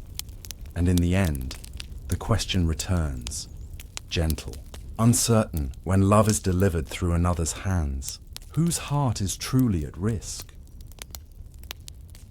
The great halls were quiet at night, but not empty. Behind the columns and tapestries, behind the carved wooden screens and under stone arches, a quiet choreography unfolded. One not noted in court records, but deeply known by those who moved within them. In noble households, especially during feast seasons or visits from foreign dignitaries, the servants were never truly still. They moved silently between rooms, poured wine without being seen, fetched slippers and warm water, and all the while, they listened. They heard what the nobles would not say aloud, and sometimes they carried what the nobles could not afford to say at all. This was the true art of courtship by proxy. Messages came in many forms. Yes, there were letters, written in hurried script on scraps of vellum, folded 3 ways and sealed with wax, or simply tied with string. But more often, the messages were objects, carefully chosen, encoded with meaning. A sprig of rosemary, remembrance, a laurel leaf, admiration, often sent after a joust, a woven bracelet made of horsehair, a sign of endurance, loyalty, a linen ribbon embroidered with a single initial, recognition, or possession. These items were passed quietly, from a maid to a page, from a stable boy to a squire, then to the beloved servant, and finally to the hand or chamber of the lady or knight in question. The chain was rarely direct, and each link in that chain added a small detail, a sigh, a guess. He looked tired. She asked twice whether he was attending the banquet. These were not just deliveries, they were interpretations. And sometimes they were embellishments. There's a reason the medieval courts prize poetry and storytelling, because even in daily life, everything was a kind of story. And the servants were not just background characters, they were editors. They adjusted tone, softened edges, revised intent. If a knight was too forward, his squire might suggest phrasing more in line with courtly modesty. If a lady's response was too cold, her maid might warm it with a note of hope. These servants understood that romance among nobles was less about honesty and more about maneuvering. It had to be shaped, managed, nudged towards survival. The most delicate part of this system was the emotional burden placed on these intermediaries. While they remained invisible in public, they were intimately involved in private emotion. They witnessed longing up close, frustration, rejection, joy, jealousy, and they could not speak of it. Theirs was a role of involvement without attachment, at least in theory, but not all managed to stay detached. There are records, mostly anecdotal, buried in letters or confessions, of servants who fell in love with the very people they served. A maid who embroidered a ribbon for her mistress to send, but wept while doing so. A squire who delivered a message, then wrote his own reply and never sent it. In rare cases, the triangle turned real. A noblewoman might secretly court her squire instead of the knight he served. A knight might develop affections for the maid rather than her mistress. When discovered, such deviations were dangerous. Class boundaries were rigid. A servant courting nobility could face imprisonment, mutilation, or exile. More commonly, the blame was placed squarely on the servant, who was dismissed and shamed, even when the affection had been mutual. The noble party, especially men, were often protected. In one documented case from the Burgundian court, a maid was accused of enchantment after the lady suitor shifted his affections to her. She was accused of witchcraft, a common explanation when women of lower status gained emotional power. There is no record of her execution, but she disappears from the household roles soon after. Still, these scandals were exceptions. Most of the time, courtship by proxy remained contained within its boundaries, narrow, delicate, transactional. Yet it was also a kind of theatre. The servants prepared the stage, smoothing the linen, arranging the setting, timing the encounter. A knight might pass through the garden by coincidence, just as the lady stepped onto the balcony. A maid might linger at the back of the great hall, timing her mistress's exit so she could pass the knight's squire in the corridor. Everything choreographed, everything deniable. And when, on rare occasions, a letter reached its final destination and stirred the heart of its recipient, a different burden began. Because now the game changed. A returned token meant interest, possibly commitment, and from there, the entire system had to accelerate, still through intermediaries. They would arrange meetings, in the chapel before dawn, in the orchard after vespers, beneath the spiral stairs on feast days. Each of these encounters carried risk, and each required the servants to act as lookouts, alibis, guides. It's easy to think that love during this time was always grand, poetic, and distant, but when passed through hands calloused by chamber work and boot polish, it became something more grounded. These messages were warmed by human breath, folded with trembling fingers, carried in pockets against the chest. Love traveled not on wings, but on sweaty palms and whispered errands. And still, questions persisted. Did the knight know how much his squire edited the letters? Did the lady know how often her maid defended her when her responses were cold? Did either of them wonder whether the affection they shared might have been shaped not just by feeling, but by the quiet, unseen hearts of those who carried it? DT. Truth may never be known. But the final question remains, written not in ink, but in footsteps down a stone corridor. When love is relayed through borrowed voices, how much of it is still yours?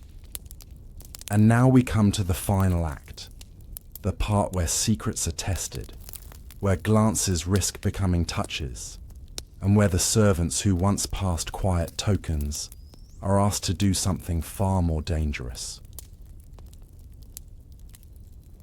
To arrange the moment. It was one thing to deliver a note, quite another to create the chance for two people to meet alone.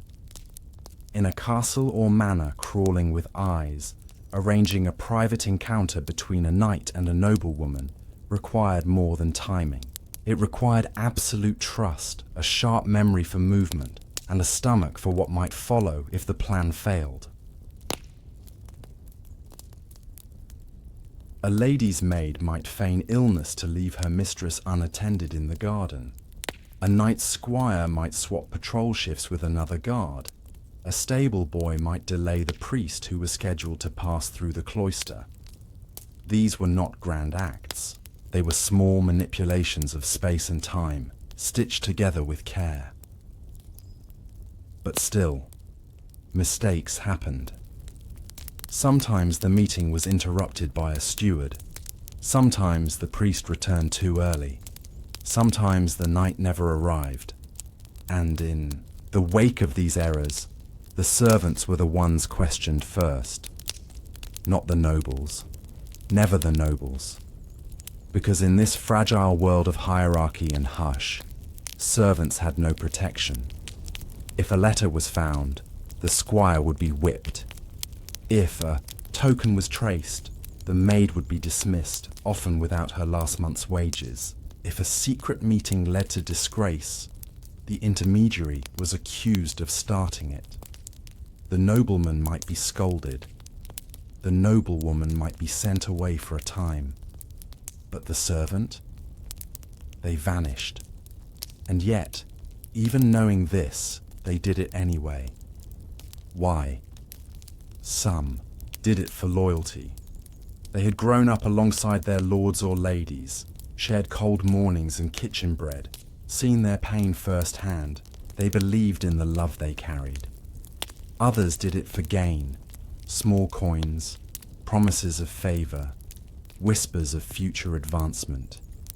Some did it for the thrill, to be the secret keeper, the hand behind the curtain, the person who made things happen. But some did it because they too had been in love once and knew what it meant to be apart. There is a story recorded in the diary of a steward from the court of Aragon, of a maid who helped a noblewoman exchange messages with a visiting knight.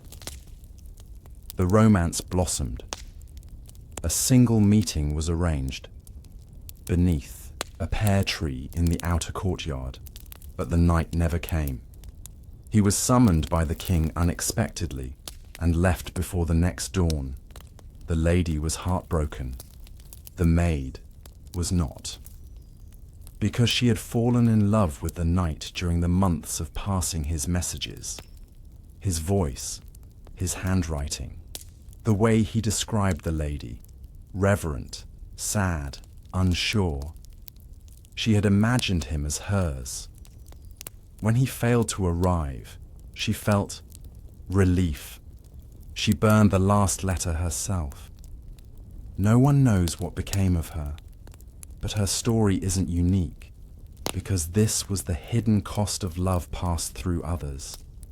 The risk that it might cling to the hands it passed through, that the words, repeated so often, might begin to sound personal, that the ribbon tied in the dark might feel like a gift not just to the noblewoman, but to the one delivering it. And then, sometimes, the impossible happened. A nobleman fell in love with his servant. A lady left her knight to marry the page who had carried his letters. These were not fantasies. They were real, rare ruptures in the rigid social fabric of the medieval world. They were met with disbelief, scorn, and fury, but sometimes they held, especially when war or plague had changed everything, when land was redistributed, families wiped out, reputations lost. In those cracks, love by proxy sometimes became love in truth, but for most, the love stayed in its place, spoken in someone else's voice, walked in someone else's shoes, and the servants, when old age came, said nothing. They had lived there, stories quietly. They had seen love fail, succeed, burn, fizzle, or vanish. But they had never been the names on the parchment, only the hands that carried it. And so the role passed on. One generation of squires to the next. One generation of maids, teaching the new ones how to time the footsteps, how to fold the message, how to say just enough without saying too much.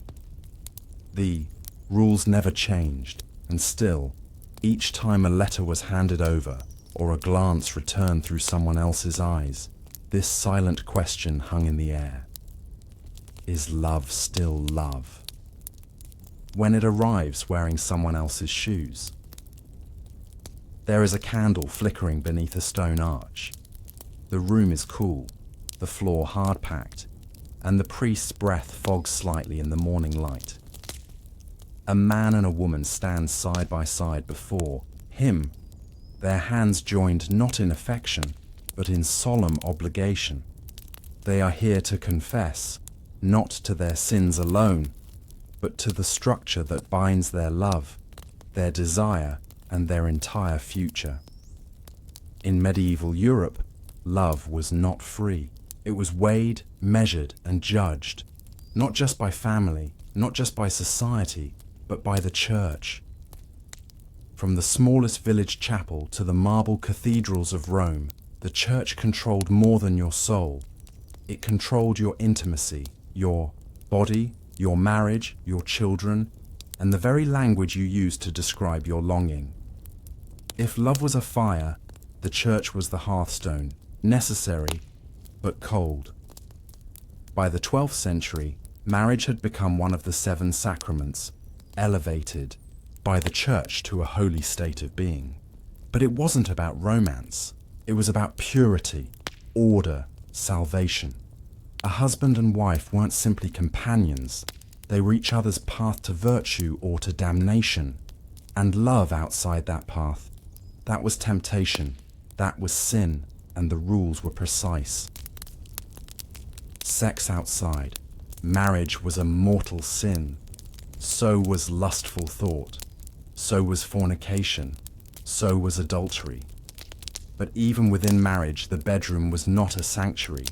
It was a regulated, moral space. Passion was discouraged.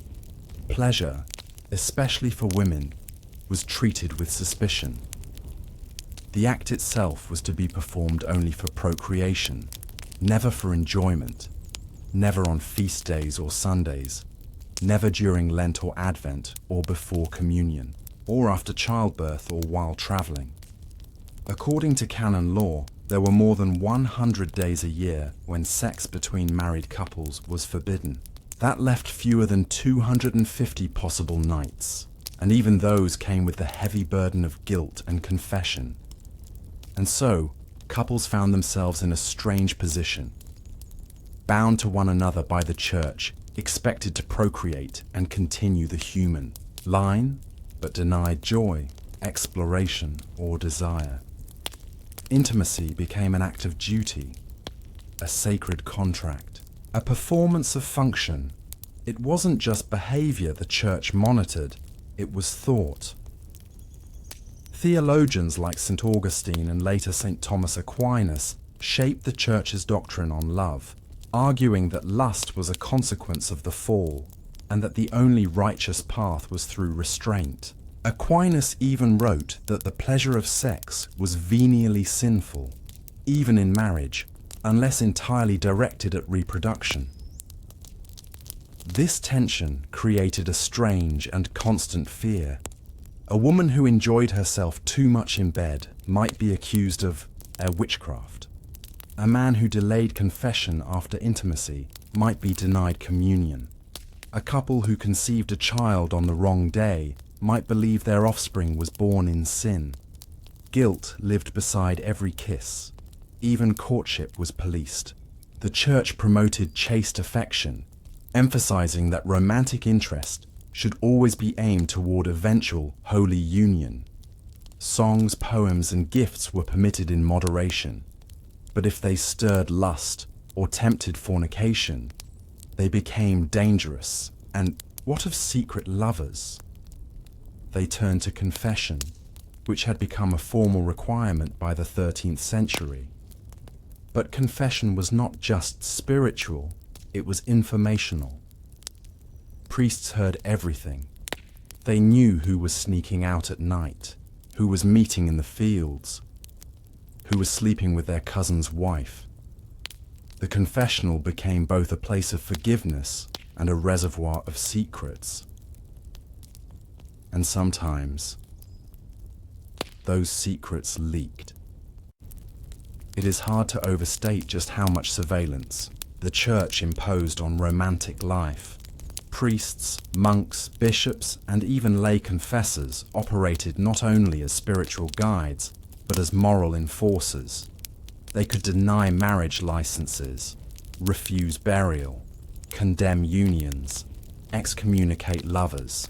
For people who lived under the constant fear of hell, the church's control over their love lives was nearly absolute. Even love letters, in some cases, were condemned. A 14th century council in England warned young women not to keep letters from suitors, as they might stir temptation in the heart. In monasteries, monks were ordered to burn any personal correspondence that hinted at affection. Nuns were forbidden from speaking with male visitors except behind a grille or curtain. Even the imagination of love was to be constrained. And yet, love still bloomed. People still fell for one another, still wrote poems, still met behind barns and leaned too close at the well. They kissed in secret, held hands in darkness, whispered things they would later confess. The church responded not only with doctrine, but with penance manuals, guides that told confessors how to punish each sin of the flesh. These texts read, like cold inventories, a kiss with desire, 2 days of fasting, intercourse before marriage, 40 days on bread and water, mutual pleasure without intent to conceive, 20 lashes or alms to the poor. And so, behind every act of affection, there was calculation. But humans are not made for constant guilt, and slowly, quietly, a resistance formed. Not in protest, but in practice. People learned to bend the rules. A priest might look away. A confession might be softened. A wedding might be rushed to cover a pregnancy. And within marriages, couples found ways to connect with tenderness, a knock on a wooden door, the smell of beeswax and damp stone. Inside, a man kneels behind a screen, or perhaps a woman does, clutching her cloak tightly. The priest on the other side has heard it all before, yet he listens closely, quietly, his breath barely audible. And what spills from the confessional now is not a theft or a lie. It is the trembling recounting of a kiss, or a touch, or a night spent in secrecy. This was how love lived in the medieval world, beneath the eyes of the church, and often with its silent permission. By the 13th century, confession had become a spiritual requirement, not just a recommendation. Once a year, every Christian was expected to confess all their sins, mortal and venial, before Easter, or risk being barred from the sacraments. And love, especially romantic or sexual love, was high on the list of things that required examination. But the confessional was not simply a place of penance. It was a place of knowledge collection. The priest heard who was in love, who had broken vows, who had failed to resist temptation, who had met in the woods after curfew, who had visited a lover instead of attending morning mass. Through these murmured secrets, he held a map of the village's emotional undercurrent. This created a strange and unsettling dynamic. The priest often knew more about a couple's relationship than they did about each other. Some priests were merciful. They offered mild penance, gentle guidance. They knew human weakness and perhaps remembered their own. Others were harsh, imposing long fasts, public shame, or even threatening excommunication for repeated sins of the flesh. Women especially bore the heavier burden. A married woman might confess to enjoying her husband's touch too much. A young, girl might admit to letting a boy braid her hair or kiss her hand behind the orchard. A widow might speak of longing, of dreams, of imagined lovers. And for each of these, the priest would offer judgment and penance, because the church feared female desire most of all. To church authorities, a woman's uncontrolled passion could unravel a household, a family, even a community. Female sexuality was tied to Eve, to temptation, to the downfall of men. And so, even within marriage, a woman was expected to be submissive, restrained, modest, and always under the watch of her husband and her confessor. And yet, in the same breath, the church promoted marital union as a path to grace. It taught that a wife must not withhold herself from her husband, nor he from her. But what did that mean when passion was sin and compliance was duty?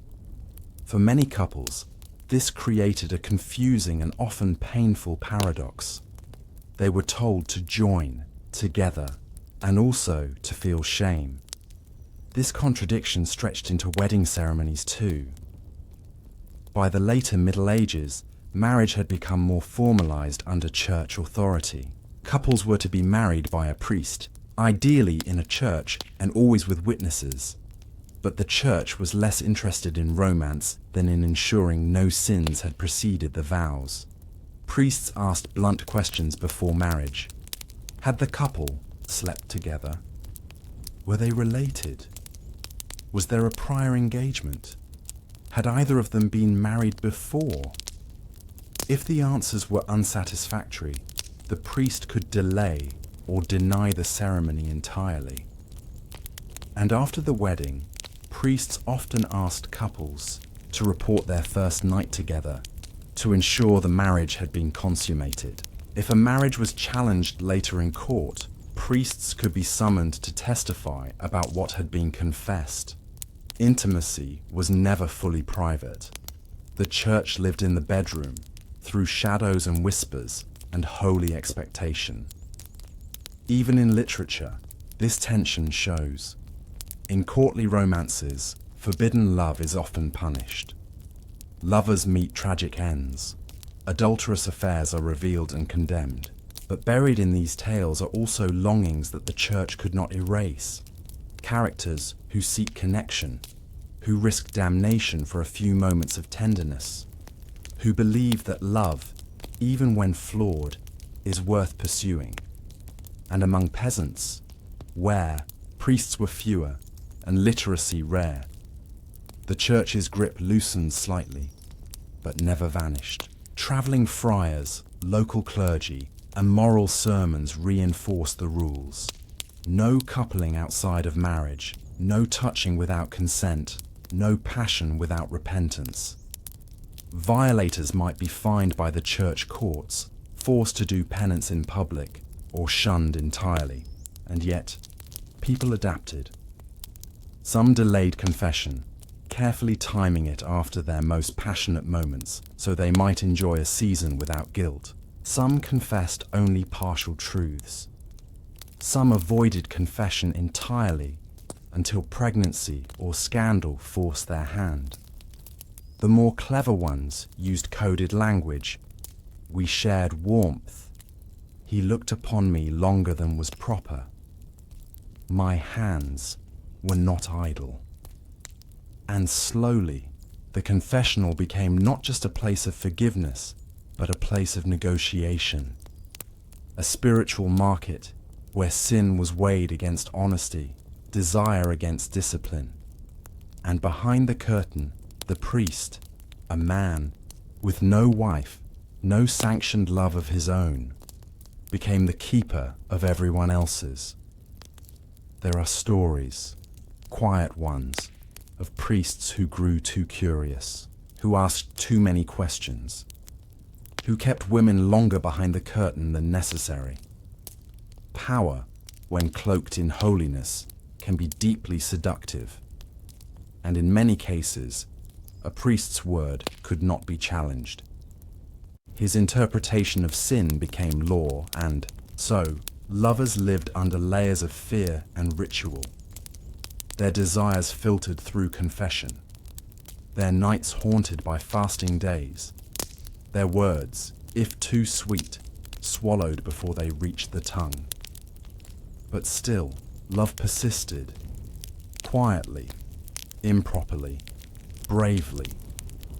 Because even as the church warned them, scolded them, punished them, there was something no doctrine could erase. The simple human need to be wanted. Still, one wonders, when every desire must pass through a curtain of judgment, can love survive without apology? The church bell tolls once, low and heavy.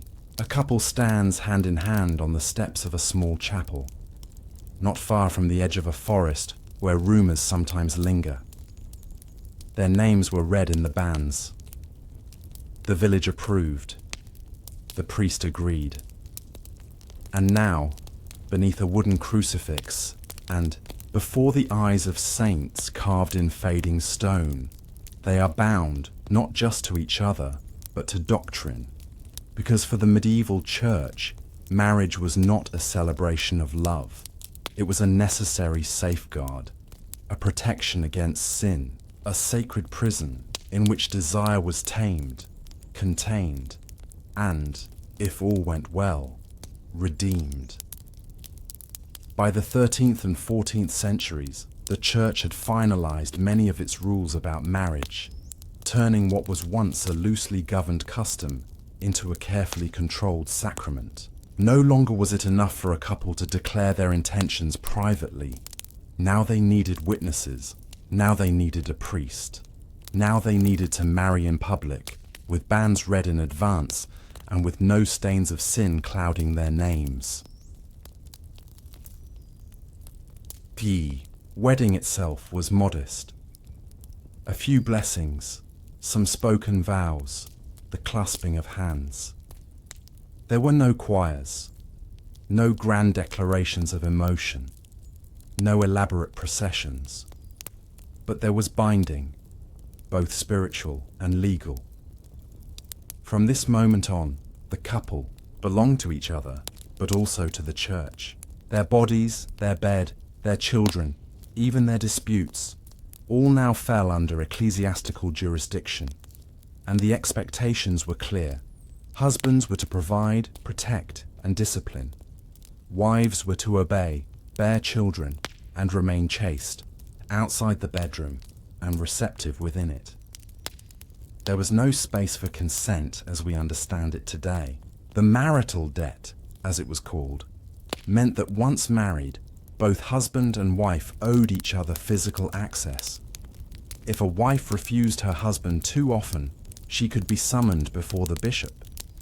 If a husband denied his wife intimacy or children, he too could be judged. The church believed that denying one's spouse was dangerous, not just for the marriage, but for the soul.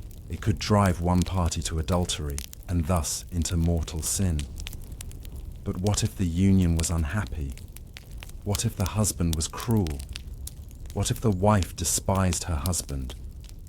What if affection never arrived or died with the first child? There was no divorce. Once a marriage was confirmed, consummated and blessed, it was considered indissoluble. A couple could be separated, but not remarried. Even if a man abandoned his wife, even if a woman was beaten or humiliated or worse, they remained, in the eyes of the church, married until death, and so many remained. They endured. Some found quiet peace in routine. Others learned to love slowly. A few defied the rules, taking lovers in secret and confessing only when pressed. Many women entered marriage with no illusions at all. They had been taught from childhood that their body was not their own, that desire was not for them, that obedience brought virtue. For men, the expectations were different, but not necessarily freer. A husband who strayed too far